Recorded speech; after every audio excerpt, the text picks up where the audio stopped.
오늘 말씀은 16절 시작부터 좀 독특하게 시작합니다. 뭐라고 하냐면 조금 있으면이라고 하는 단어로 시작해요.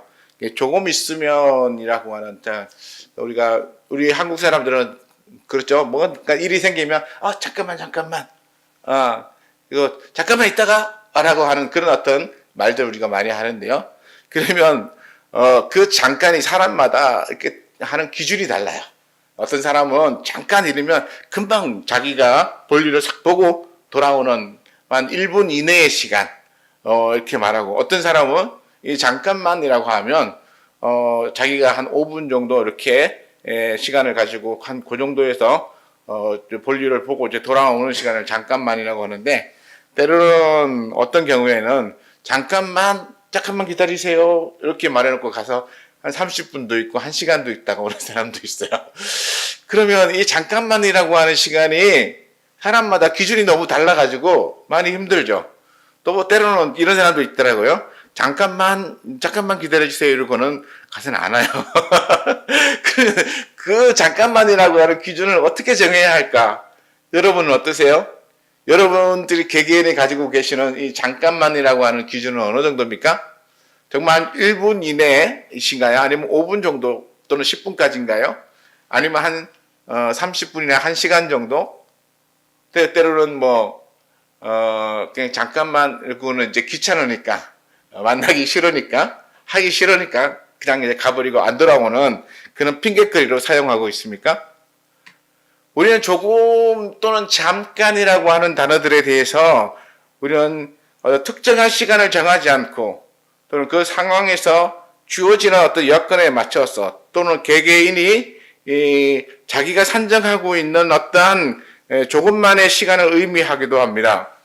그런데 오늘 우리 예수님께서 제자들에게 이렇게 말씀하셨어요. 조금 있으면 너희가 나를 보지 못하겠고 또 조금 있으면 나를 보리라 이렇게 말씀하셨어요.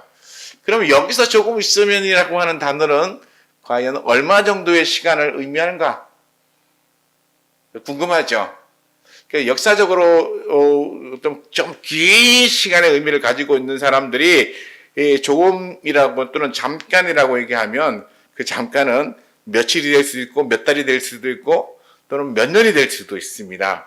왜냐하면 이렇게 산정하는 사람들의 시간이 100년, 200년 또는 그보다 훨씬 더 긴 시간들을 속에서 우리의 인생은 잠깐이다 이렇게 말을 하죠. 우리가 베드로서를 보면 베드로가 뭐라고 말하냐면 우리 인생은 안개와 같다. 안개가 잠깐 이렇게 올랐다가 해가 돋는 사이에 싹 사그라지는 것. 또는 다른 부분에서 또 뭐라고 말합니까? 우리의 인생은 들의 꽃과 같아가지고 잠깐 이렇게 피었는데 이제 어느 정도 기간이 지나고 햇빛이 뜨거우면 이게 싹 사그라지는 그런 시간을 우리 잠깐이라고 표현하죠. 근데 그 인생에 우리는 보통 성경에 뭐라고 말합니까? 70년, 가거나면 80년. 근데 70년, 80년이 성경에서는 아주 잠깐이에요. 또 성경은 우리에게 또 시간의 개념을 또 뭐라고 말합니까? 하루가 천년 같고, 천년이 하루 같은 하나님의 시간 계산법 안에서는 이 천년이라고 하는 시간이 우리가 하루를 보내는 것 같이 아주 잠깐의 시간으로 지나갈 수 있다라고 하는 것을 오늘 우리에게 말해주고 있습니다. 그렇다면 우리 예수님께서 제자들에게 말씀하고 있는 이 조금 있으면이라고 하는 시간은 과연 얼마나 되는 시간일까 우리가 한번 생각해 봐야겠죠. 제자들도 이 조금 있으면이라는 말을 듣고는 굉장히 좀 당황스러웠었나 봐요. 왜냐하면 우리 주님이 말하는 조금 있으면이라고 하는 단어가 과연 얼마를 이야기하는지를 제자들이 깨닫지 못했었기 때문이죠. 그러니까 조금 있으면 너희가 나를 보지 못할 것이다. 아니 지금까지 3년 동안 예수님을 따라다니면서 이 제자들이 함께 했어요. 아마 거의 모든 시간들을 예수님을 떠나지 않고 함께 했죠. 우리 주님이 아침에 일찍 새벽에 일찍 이제 기도를 마치는 그 순간 떨어져 있거나 또는 주님이 잠깐씩 이렇게 혼자 있는 시간들 외에는 제자들로부터 떨어지지 않으셨어요. 그러니까 이렇게 떨어지지 않고 지내는 그 시간들을 제자들은 이 3년 정도의 기간을 겪는 동안 매일같이 겪었어요. 그러니까 우리 주님이 갑자기 조금 있으면 나를 보지 못하리라라고 말하는 그 시점에 대해서도 제자들이 이해하지 못했어요. 지금까지 우리 주님이 우리를 떠난 적이 없는데, 근데 우리 주님이 언제 우리를 떠나신다고 말씀하시는 거지? 어느 정도 시간이 지난 다음에 우리 주님이 우리를 떠날 것인가? 그런데 우리 주님은 또 다시 얘기를 하셨습니다. 뭐라고 하냐면 또 조금 있으면 나를 보리라. 그러니까 조금 있으면 너희가 나를 보지 못할 것인데 다시 또 조금 있으면 너희가 나를 보리라 라고 말씀해요. 그러니까 제자들에게 조금 있으면 나를 보지 못하는 시간이 오지만 그러나 그 보지 못하는 시간이 지나고 나면 다시 보는 시간이 올 텐데 라고 하시는 이 말씀을 제자들이 들으면서 18절에 보니까 이렇게 제자들이 말해요. 또 말하되 조금 있으면 이라 하신 말씀이 무슨 말씀이냐? 무엇을 말씀하는지 알지 못하노라. 그러니까 제자들이 이 조금 있으면이라고 하는 단어에 대하여 깨닫지 못하는 거예요. 우리 주님이 말씀하는 의도를 이해하지 못하는 거예요. 그도 그럴 것이 제자들은 예수님이 말씀하시는 의도에 대해서 그들은 별로 생각해 본 적이 없어요. 우리 주님이 이런 일을 겪기 전에 몇 번 이야기하셨지만 그러나 제자들 생각 속에는 주님이 자신들을 떠난다는 생각이 없었어요. 우리 예수님께서 자신을 떠나서 다시 주님을 보지 못할 거라고 하는 생각이 없었어요. 무엇을 보면 알 수 있냐면 제자들은 항상 이런 생각을 가지고 있었죠. 우리 주님은 특별한 분이셔. 하늘에서부터 오신 특별한 분이시기 때문에 그는 그리스도야. 그래서 이 세상을 구원하실 분이셔. 그러니까 이 세상을 구원하실 분이 오셔서 그 능력과 권세로 이 세상의 권세를 이기고 나면 그러면 이 세상을 다스리실 거야. 예루살렘에서 다윗과 같은 왕으로 회복되시고 그리고 그 왕의 권세로 이 온 세상을 평화스럽게 다스릴 거야. 그러면 그때 나는 주님의 오른쪽에 또 너는 주님의 왼쪽에. 그래서 우리 모두가 주님 곁에 서서 주님이 다스리는 나라에 우리는 신하가 되고 또 주님을 섬기는 자가 되어서 거기서 우리는 다스리는 자로서의 삶을 살게 될 거야 라고 제자들은 생각하고 있었던 것이죠. 그 제자들이 예수님이 이제 고난당하고 죽을 거야 라고 얘기할 때마다 제자들은 그 의미를 알지 못하고 네가 회복되면 하나님 나라가 오면 네가 오른편에 서냐 내가 오른편에 서냐 네가 더 크냐 내가 더 크냐. 그리고 제자들이 서로 다투었죠. 심지어 세베대의 아들들은 이런 일이 벌어졌잖아요. 그의 그 어머니가 와서 내 아들 하나는 오른편에 내 아들 하나는 왼편에 세워주소서 그렇게 간구했습니다. 그때 예수님은 그들에게 이렇게 말했죠. 너희가 구하는 것을 너희가 알지 못하는도다. 너희가 구하고 있는 것이 무엇인지를 알지 못하고 너희들이 헛된 것을 구하고 있구나. 그러니까 예수님께서 이루시고자 하는 하나님의 나라는 그렇게 제자들이 생각했던 것처럼 로마를 무찌르고 그리고 다시 이스라엘을 회복하고 그리고 하나님의 나라를 그 예루살렘에서부터 다시 일으켜 세워서 그 땅에서 다스리는 것이 아닌데 근데 제자들은 그렇게 생각했어요. 그렇기 때문에 제자들은 그렇게 구했던 것이죠. 그리고 그렇게 구하던 제자들은 예수님의 곁을 조금도 떠나고 싶어 하지 않았어요. 왜냐하면 말한 대로 내가 주님의 곁을 떠나면 주님이 나라를 회복할 때에 그때 나는 그의 영광의 자리에 동참하지 못하는 것 아닌가. 그런 생각이 그들의 마음에 또 있었거든요. 그러니까 언제나 주님과 함께 하길 원했고 또 주님과 동행하길 원했고 또 주님이 보여주시는 귀한 은혜를 받으면서 또는 이적을 보면서 그들은 바로 이러한 나라가 여기에 회복되어지면 나도 그 영광에 동참해야지라고 하는 생각을 가지고 있었습니다. 그런 제자들에게 조금 있으면 나를 보지 못할 거다라고 하는 말은 좀 이해도 되지 않고 조금은 충격적인 말일 수도 있죠. 아, 주님이 우리를 떠나신다는 거 왔는데 그게 대체 무슨 말이야? 왜 주님이 우리를 떠나셔야 돼? 왜 우리 예수님이 지금까지 우리와 함께 하시고 나를 따라오라 라고 해서 내가 다 모든 것을 버리고 우리 주님을 따라왔는데 우리 주님이 왜 나를 떠나신다는 거지? 왜 우리를 떠나신다는 거야? 그런데 다시 말씀하신 대로 조금 있으면 다시 보리라고 했는데 그러면 다시 볼 걸 왜 주님이 떠나신다고 말씀하셨지? 그러면 그렇게 갔다가 다시 돌아오는 그것은 무엇을 의미하는 거지? 제자들은 궁금해질 수밖에 없는 것이죠. 우리야 이미 성경을 통해서 이 얘기가 무엇을 말하는지를 우리는 알고 있으니까요. 주님께서 말씀하시는 그 의도가 무엇인지를 알고 있으니까 제자들이 이런 것도 잘 이해를 못했구나. 제자들이 깨달음이라고 하는 게 이렇게 늦구나 라고 하는 것을 보면서 이 믿지 못하는 제자들의 이 모습을 보면 좀 안타깝기도 합니다. 그러나 만약 내가 정말 우리 제자들처럼 예수님 곁에서 그런 모습으로 서 있다가 우리 주님이 잠깐 나를 떠난다. 그랬을 때 나는 그것에 대하여 어떻게 반응할 것인가 한번 생각해 보시기 바랍니다.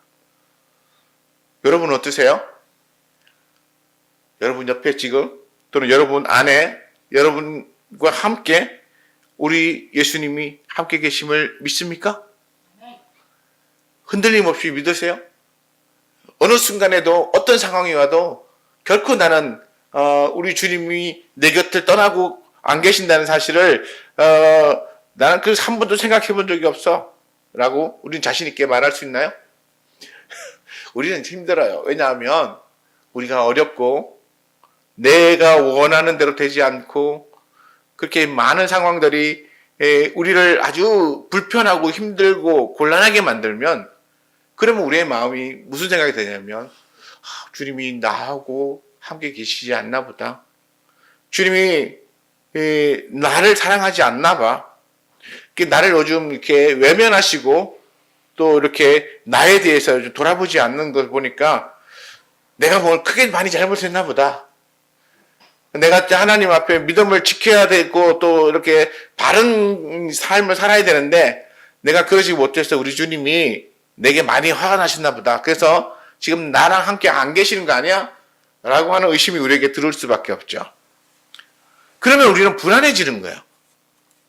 우리 미래에 대해서 책임져 주실 이가 하나님이시고 또 예수님이신데 그 예수님이 우리 곁에서 안 계신 것 같이 느껴지고 생각이 들어지는 순간 우린 불안해지고 초조해지는 거야. 제자들이 이 말을 들을 순간에 아마 그들은 그랬을 거라고 생각해요. 지금까지 3년 동안 함께하면서 하나님의 나라의 도래함을 기다리고 하나님이 영광 받으실 때 우리도 그 자리에서 함께 그 영광에 동참하리라고 생각했던 그 제자들에게 갑자기 예수님이 나 이제 떠날 거야. 잠시 동안 너를 볼 수 없어. 너네들은 나를 보지 못해. 이 말을 듣는 순간 제자들은 주님이 가신대. 도대체 뭔 말이야? 진짜? 언제 가시는 거야? 어디로 가시는 거지? 그런 생각이 들 수밖에 없잖아요. 오늘 우리가 읽었던 지금 본문 이 요한복음 16장까지 나오는 동안에 우린 이 말이 어디서부터 연결되냐면 적어도 14장에서부터 연결되어지는 말씀이라고 우리가 볼 수 있어요. 이미 그 앞에서도 연결되는 것이지만 그 14장에 보면 뭐라고 말씀하셨습니까? 너희는 마음에 거심하지 말라. 하나님을 믿으니 또 나를 믿어라. 그리고 내 아버지 집에 거할 곳이 많도다. 그렇지 않으면 너희에게 일렀으리라. 내가 너희를 위하여 거처를 예비하러 가노니 가서 너희를 위하여 거처를 예비하면 내가 다시 와서 너희를 내게로 영접하여 나 있는 곳에 너희도 있게 하리라. 내가 어디로 가는지 그 길을 너희가 아느니라. 이렇게 말씀하셨어요.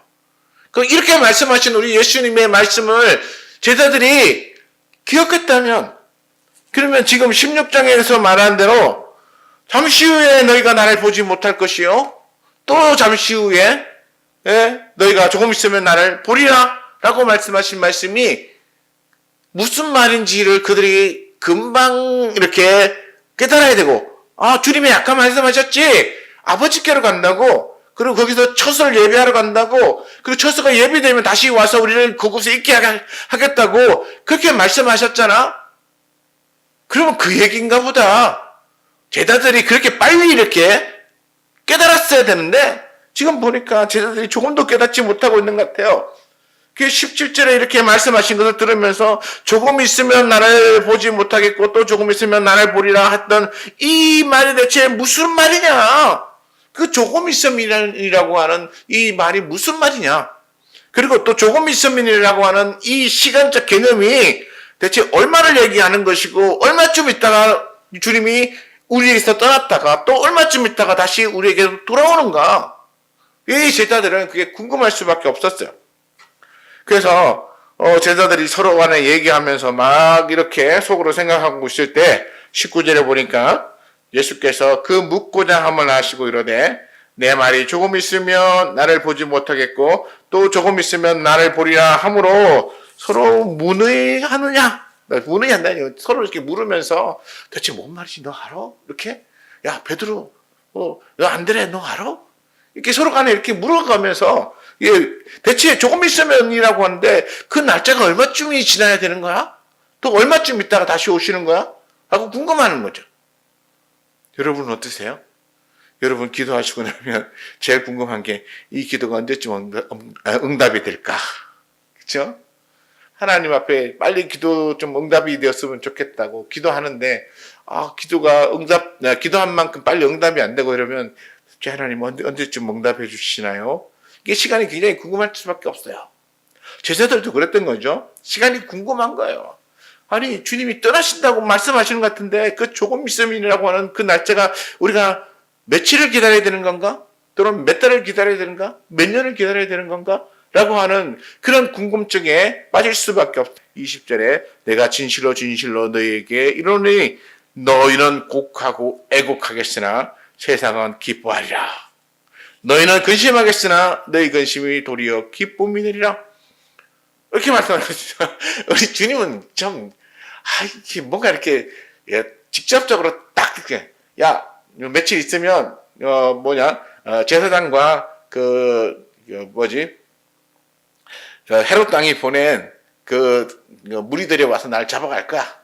며칠 날 몇 시에 와서 나를 잡아갈 텐데 그러면 내가 거기에 십자가에 못 박혀 죽을 거고 내가 다시 부활하고 너희를 만날 거야. 좀 이렇게 좀 상세하게 알려주면 참 좋겠는데 우리 주님은 그렇게 안 하시고 그냥 20절에 보니까 내가 진실로 진실로 너희에게 이르노니 너희는 곡하고 애곡하겠으나 세상은 기뻐하리라. 너희는 근심하겠으나 너희는 근심이 도리어 기쁨이 되리라 라고 그렇게 말하고 있습니다.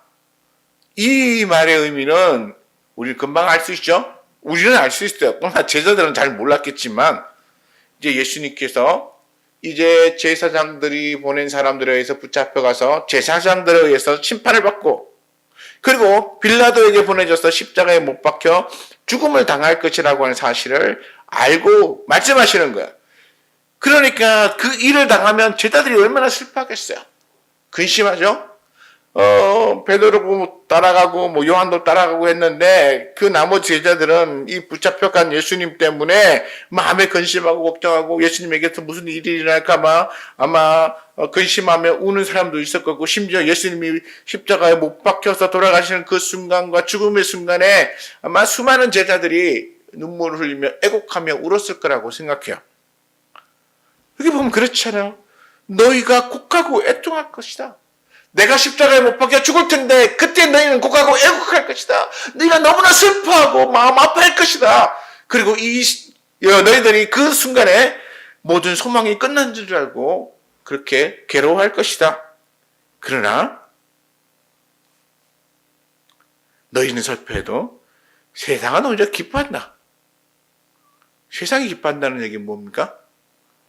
세상은 자기들을 거스르는 하나님의 아들이 죽었으니까 더 이상 자기들을 거스를 존재가 없다는 거죠. 여기서 말하는 세상은 당시에 대제사장을 비롯한 바리새인, 사두개인들 또는 율법학자들, 서기관들 이렇게 세상적인 이익을 취하면서 자기의 욕심을 쫓아가는 그런 사람들을 지칭한다고 말할 수 있어요. 그러니까 예수님을 십자가에 못 박아달라고 그렇게 요청했던 그 무리의 유대인들, 이런 사람들이 세상에 속한 사람들이죠.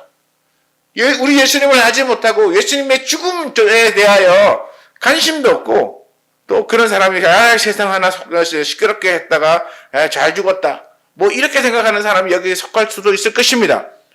이렇게 예수님의 죽음에 대하여 뭔가 자신의 이득과 자신의 안전을 도모하려고 하는 사람들은 기뻐할 것인데, 그러나 너희는 근심하겠으나 그 근심이 도리어 기쁨이 되리라. 이 근심이 뭡니까?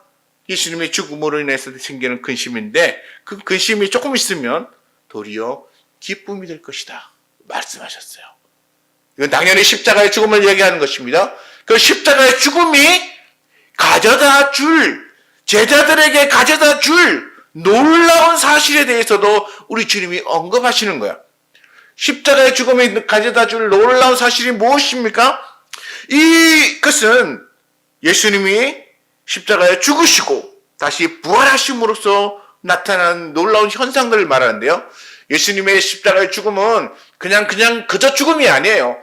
우리 예수님의 죽음은 바로 죄에 대해서 죽으시고 우리의 모든 죄를 대신하여 지심으로 우리의 죄를 씻어주는 죽음을 죽으셨어요.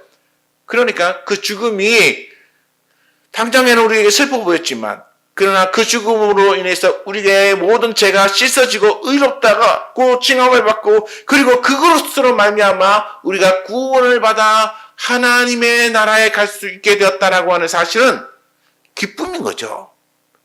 근심처럼 보였으나 그게 기쁨이었던 거예요. 그 사실을 깨닫지 못했기 때문에 근심이었는데 깨닫고 나니까 그게 기쁨이었던 거예요. 자, 그러면서 우리 예수님이 비유를 하나 드셨어요. 우리 예수님은 비유도 잘 드시는 분이신데 21절에 보니까 여자가 해산하게 되면 그때가 이르렀으므로 근심하나 아기를 낳으면 세상에 사람 난 기쁨으로 말미암아 그 고통을 다시 기억하지 아니하니라. 난 예전에 이 비유가 여기에 적절한 건가 잘 몰랐어요. 근데 우리 주님은 역시 주님이셔요. 너무 적절한. 왜냐하면 이 해산할 때, 저는 여자가 아니라서 잘 모르지만 우리 명건이 윤선은 이제 수술을 통해서 나왔기 때문에 그런 것을 더 모르는 것 같아요, 저는. 그렇지만 어쨌든 해산이라고 하는 것에 대한 이야기를 많이 들었기 때문에 이 해산이 어떻게 힘들고 얼마나 고통스러운 것인가라고 하는 것은 뭐 이렇게 짐작으로 좀 알고 있습니다. 근데 해산할 때쯤 되면 많이들 근심해요. 그렇잖아요. 이 출산할 때에 너무 아파가지고 정말 죽었다 살아났다 뭐 이렇게 얘기하시는 분들이 너무나 많은데요. 그래서 요즘은 젊은이들이 출산할 때에 아예 병원 가면서 이렇게 수술해달라고 요청하는 사람들도 꽤 많고요. 그 다음에 아예 무통주사를 놔달라 뭐 이렇게 얘기하는 분들도 있대요.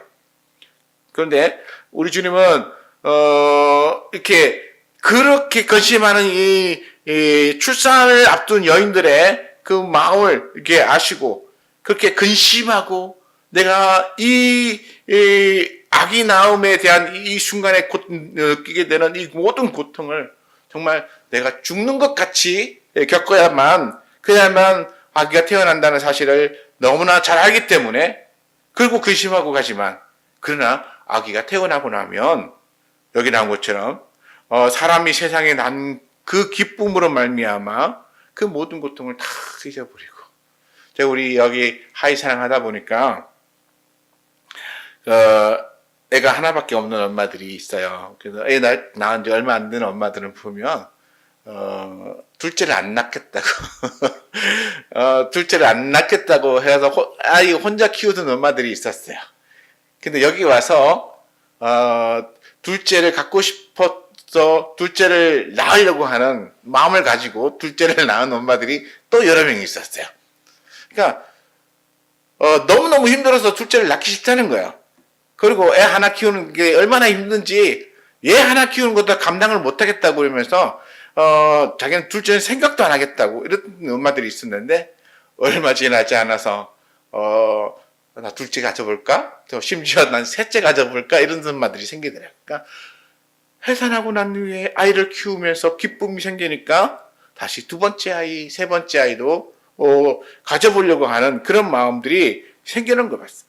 그러니까 여기서 해산하게 되면, 해산하는 때가 되면 그 마음에 근심이 일어나지만, 그러나 아이가 태어남으로 말미암아 그 고통을 잊는 것 같이 내가 십자가를 지고 그리고 그 죽음을 죽으러 가는 그 자리에서 죽으러 가는 예수님뿐만 아니라 그 죽음을 바라보는 제자들의 입장에서도 그것은 너무 고통스럽고 정말 애통한 일이지만, 그러나 예수님의 십자가의 죽음으로 말미암아 열려지게 될 새로운 세상, 예수님의 죽음으로 말미암아 이제 하나님의 나라의 문이 활짝 열리고, 그리고 예수님의 그 보혈의 피로 씻음을 받아서 이제는 하나님의 나라로 들어갈 수 있는 새 사람으로 거듭나는 이 제자들의 모습은 너무나도 기쁜 거예요. 그렇잖아요. 지금까지 근심으로 그들이 정말 살았는데 이제 이 죄가 다 씻어짐으로 나는 하나님 앞에 갈 만한 자격을 얻었다. 그것이 우리 예수님께서 나를 대신하여 십자가를 지고 죽으심으로 말미암아 해결된 문제다 라고 생각하면, 그 제자들이나 또는 그 복된 소식을 받은 우리도 그것으로 인해서 기쁨을 누리게 되는 것입니다. 그래서 다시는 그 십자가의 고통에 대해서 기억하지 않게 된다고.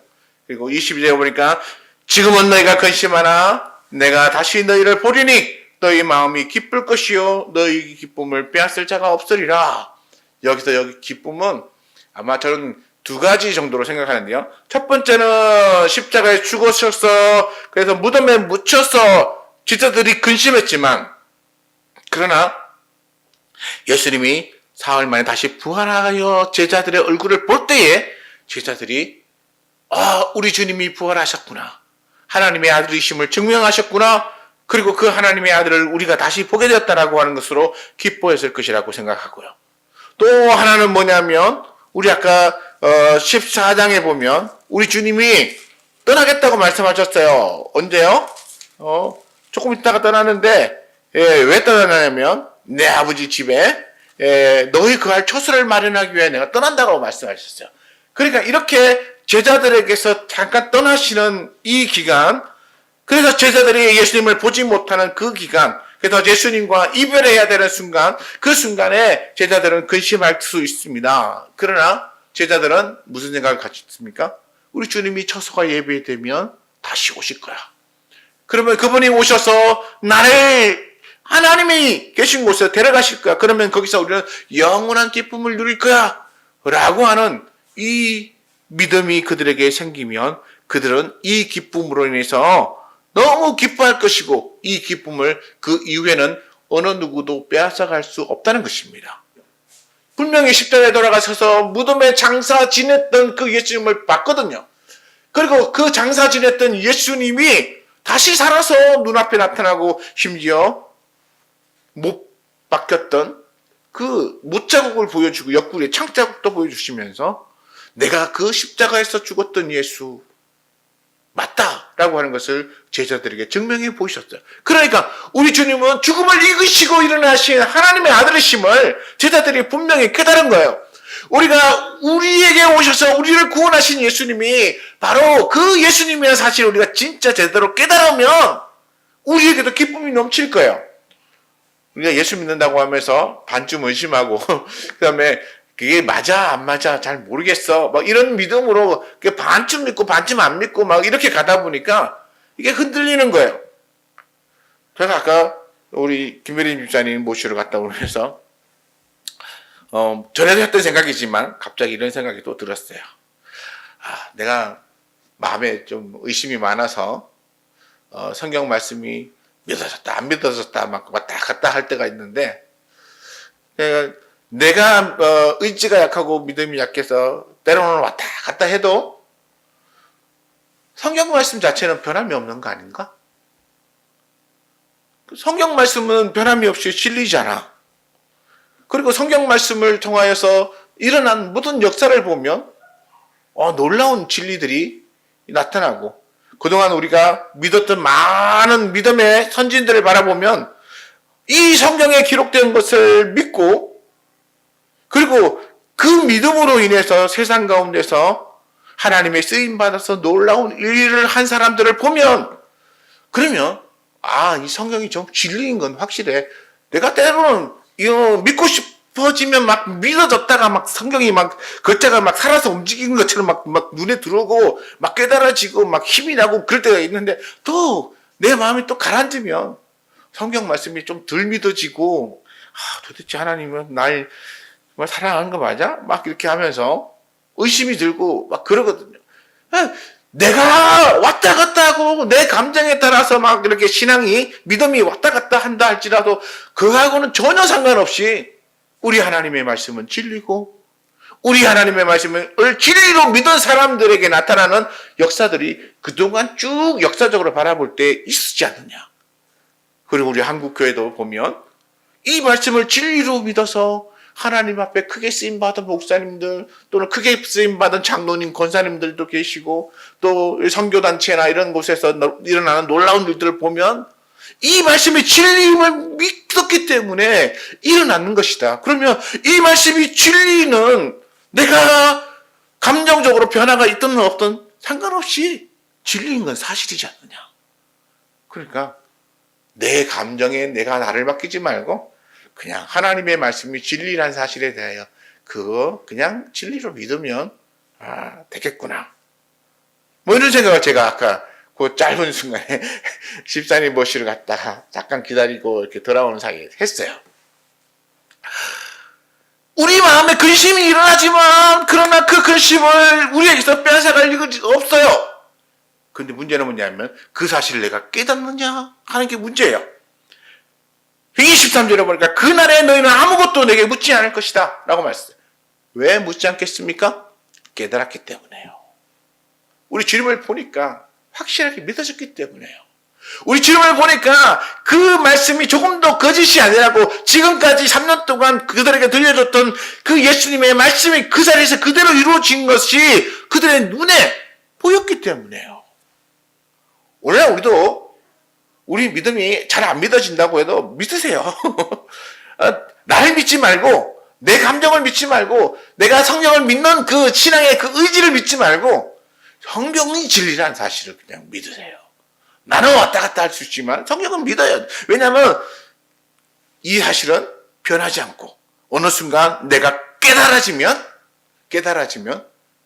이게 모든 게 눈에 활이 보이는 거예요. 제자들이 그때 뭐라고 했습니까? 아무도 안 묻는다고요. 물을 필요가 없는 거예요. 왜냐하면 믿어졌기 때문에, 깨달았기 때문에 물을 필요가 없는 거예요. 질문할 필요가 없는 거예요. 모르니까 질문하는 거죠. 우리 금요일날도 또 주일날도 모여서 얘기하는데 알면 물을 필요가 없어요. 뭐 아는 걸 뭘 또 얘기해요. 모르니까 묻고, 모르니까 질문하고, 모르니까 대답도 들어보기를 원하고, 그런 거죠. 모르니까 물어보는 거예요. 근데 깨닫게 되면 더 이상 물어볼 필요가 없어요. 그러면서 내게 아무것도 묻지 않겠다라고 말씀하시고 난 다음에 진실로 너희가 무엇이든지 아버지께 구하는 것을 내 이름으로 주시리라. 그리고 난 다음에 24절에 지금까지 너희가 내 이름으로 아무것도 구하지 아니하였으나 구하라. 그리하면 받으리니 너희 기쁨이 충만하리라. 이게 무슨 말이냐면, 저도 이 말씀에 좀 전에는 이해를 못했는데요. 이 말씀이 이렇게 이해되는 거야. 이제 내가 십자가를 치고 죽음으로 아버지께로 가는 길을 열어놓았다. 아버지께로 가는 길을 열어놨다. 그리고 이제 너희가 내 이름으로 아버지께 구하면 아버지가 너에게 주시는데, 그 아버지와 너희와 사이에 이런 구하고 받는 관계에서 기쁨이 넘쳐날 것이다라고 말해요. 그러면서 우리 주님이 이렇게 말씀하셨어요. 25절 26절에 보면 이것을 비유로 너에게 일렀으나 때가 이르면 다시는 비유로 너에게 이르지 않고 내 아버지에 대한 것을 밝히 말하리라 라고 말씀하시며, 그날에 너희가 내 이름으로 구할 것이요 내가 너희를 위하여 아버지께 구하겠다는 말이 아니니.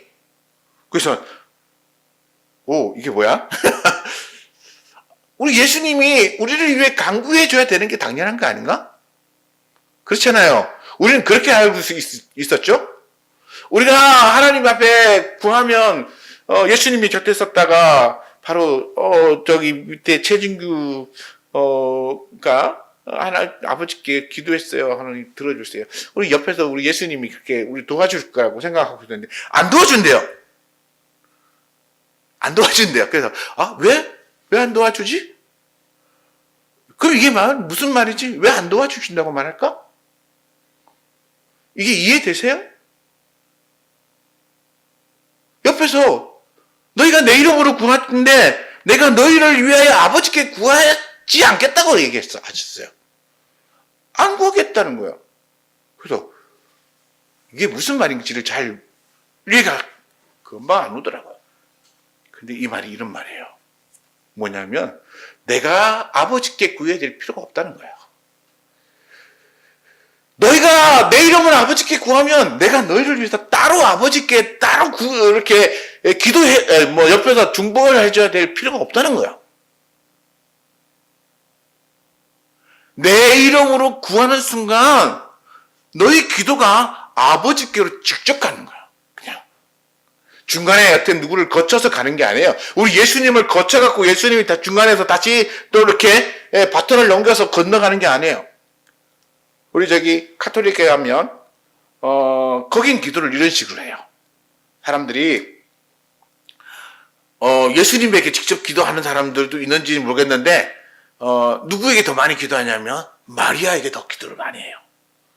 성당 앞에 세워놓은 마리아, 또 성당 안쪽에 또 세워준 동산 마리아, 마리아에게 기도를 해요. 그리고 또 우리나라는 그렇게 많지 않은데 저기 동남아나 뭐 이런 데 가면 그 성인들의 상이 있어요. 뭐 바울도 있고 뭐 하여튼 기타 여러 가지 뭐 교부들의 상도 있고 막 성인들의 상들이 교회 안에 쭉 있어요. 그러면 이 성도들이 자기가 좋아하는 이 성자상 앞에 가가지고 기도해요.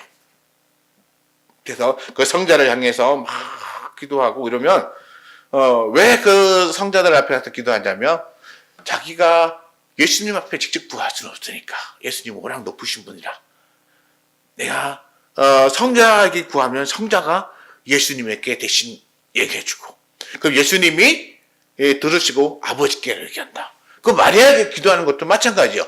마리아에게 기도하면 어머니 마리아가 아들인 예수님에게 이 기도를 듣고 그대로 전해 주시면 그러면 이 예수님이 어머니로부터 듣고 그러고 난 다음에 아버지께 구한다는 거죠.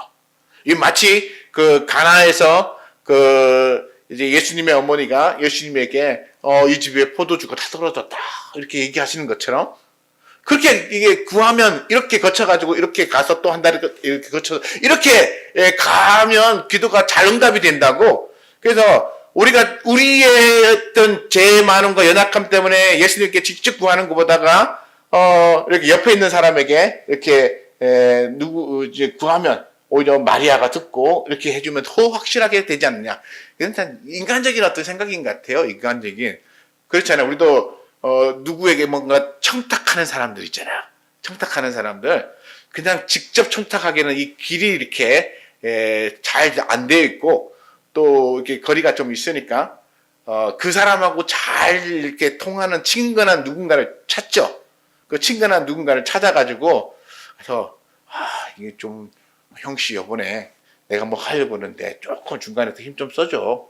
이러고 이렇게 뭔가 이렇게 선물도 주고 그래요. 그러면 이 사람이 또 자기가 또 직접 가기 뭐 하면 또 한 달을 또 거쳐요. 거쳐가지고 또 그 사람에게 요번에 누가 괜찮은 사람이 있는데 요번에 뭐 하려고 그래. 그러니까 좀 도와주셔. 내가 그 사람한테 부탁받았는데 요번에 좀 신경 써주세요. 이러면 그 사람이 또 이렇게 듣고 왔다 이렇게 또 전달해요. 어떤 그 제약된 속성으로 인해서 그래서 생겨난 건지는 잘 모르겠는데 거기서는 그렇게 기도해요. 마리아에게 기도하면 마리아가 또 예수님에게로 예수님이 이제 아버지 하나님께로 이렇게 기도가 간다고 생각하는 아니면 성자에게 기도하면 성자가 예수님에게로 예수님이 또 하나님께로 이런 식으로 간다고 생각해요. 그런데 오늘 여기 보니까 아니에요. 우리 예수님께서 내가 아버지께 구하겠다는 게 아니라 네가 내 이름으로 얘기하면 기도하면 너희 기도가 직접 갈 거야. 27절에 보면 이렇게 말해요. 이는 너희가 나를 사랑하고 또 내가 아버지께로 온 줄을 믿었으므로 아버지께서 친히 너희를 사랑하심이라.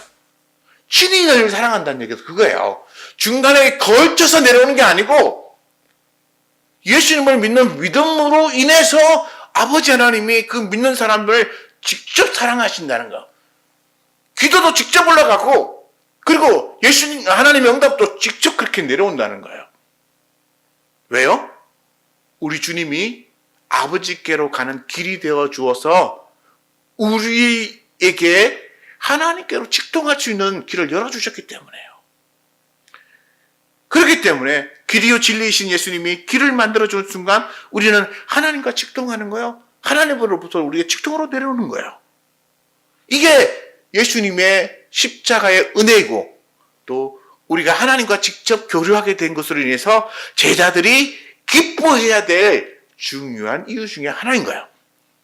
그래서 시간이 많이 가서요. 맨 뒤쪽으로 쭉 내려가 보면 이 32절부터 33절 보면 보라 너희가 다 각각 제 곳으로 흩어지고 나를 또 혼자 둘 때가 오나니 벌써 왔도다. 그러나 내가 혼자 있는 것이 아니라 아버지께서 나와 함께 계시느니라. 이것을 너희에게 이르는 것은 너희로 내 안에서 평안을 누리게 하려 함이라. 세상에는 너희가 환난을 당하나 담대하라. 내가 세상을 이겼노라. 이렇게 아버지로부터 직통으로 교제하는 우리가 아버지를 만날 수 있는 은혜는 예수 안에 있기 때문이에요.